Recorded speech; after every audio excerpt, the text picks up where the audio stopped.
Tu viens de faire la connaissance d'un hispanophone ou d'une hispanophone et tu ne sais pas comment te présenter, tu ne sais pas non plus comment leur poser des questions, leur demander leurs informations personnelles. Pas de panique. On regarde ça tout de suite.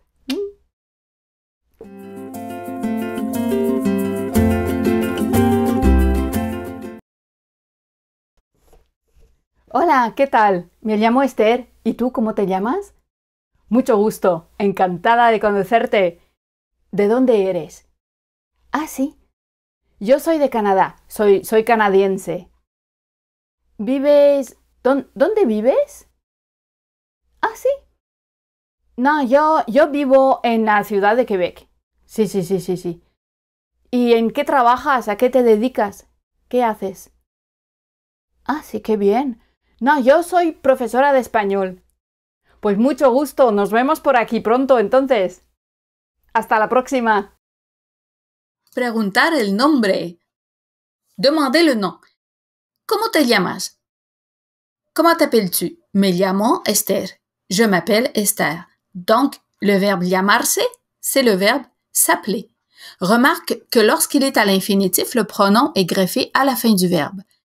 Cependant, lorsqu'on l'utilise, on a un pronom réflexif devant le verbe conjugué.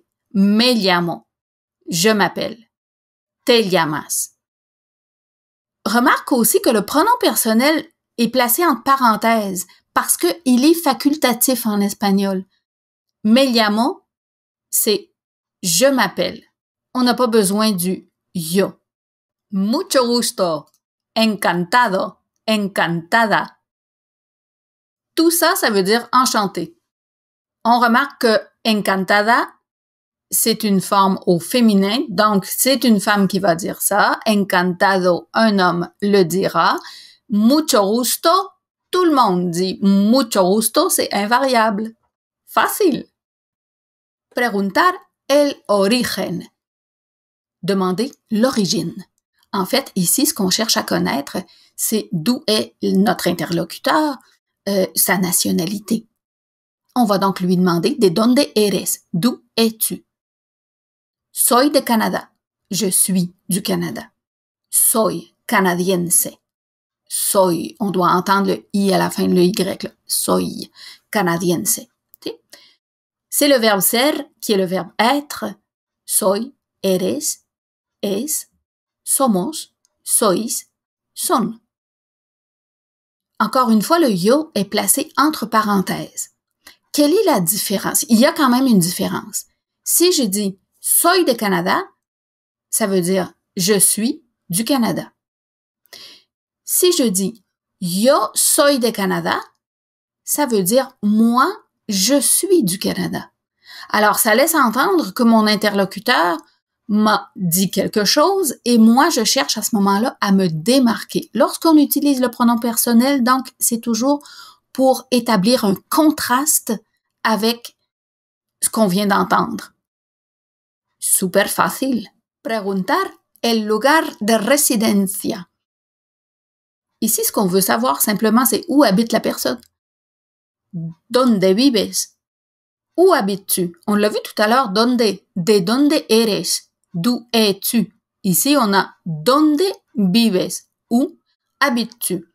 Vivo en la ciudad de Québec. J'habite dans la ville, la ciudad, de Québec. Es el verbo vivir. Vivo, vives, vive, vivimos, vivís, viven.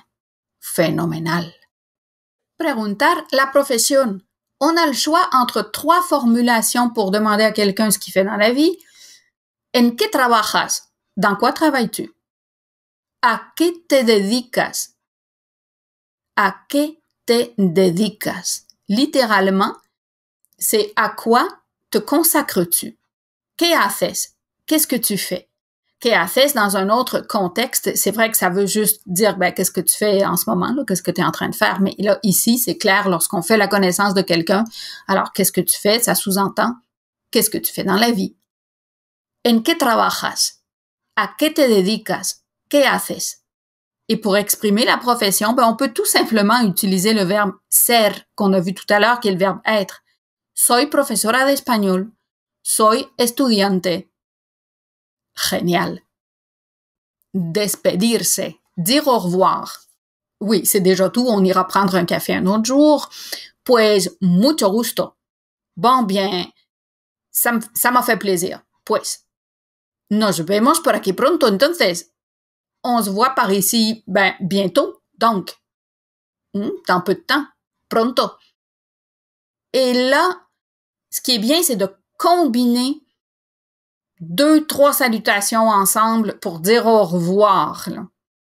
Tout ça, c'est à bientôt. Hasta la próxima, à la prochaine. ¿Sí? Hasta pronto, à bientôt. Hasta luego. Hasta la vista. Adios. Adios, c'est pas tragique, c'est à bientôt aussi.